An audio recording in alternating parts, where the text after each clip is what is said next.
আমাদের বাংলাদেশ নদীমাতৃক দেশ, খাল বিল নদী নালা ইত্যাদি। প্রথমে কলিন খাল আসে। আমাদের দেশ নদীমাতৃক দেশ, খাল বিল। কিন্তু খাল যদি এখন ভরাট হইয়া বিভিন্ন স্থাপনা হয় তে কেমন হয়? এই যে খাল, এটা দীর্ঘদিন আগে খাল, এটার খনন হচ্ছে না, মানুষ যে যেভাবে পাচ্ছে দখল করিয়া আপনার স্থাপনা করতেছে।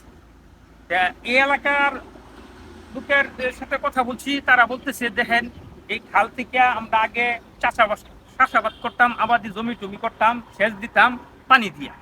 কিন্তু বিগত 20 বছর যাবৎ খালের অস্তিত্ব নেই, খাল এখন ড্রেন হয়ে গেছে। আর যে যার মতনে আপনার স্থাপনা করতেছে, এই যে দেখেন আপনার বাউন্ডারি করে রাখছে, এই যে একটা রাইস মিল, এটা বেশি অর্ধেক আপনার খালের উপরে। কিন্তু এগুলা দেখার বাংলাদেশে কোনো লোক নেই। এই যে খালের উপরে স্থাপনা, খাল ভরাট করে যে বিভিন্ন স্থাপনা করছে, এগুলা দেখার মতন লোক নেই। এই এলাকার বাসীর সাথে কথা বলে জানতে পারি, তো সরকার যদি আমাদের খালটি খনন করে দিত, আমরা আবাদি জমি চাষাবাদ করতে পারতাম।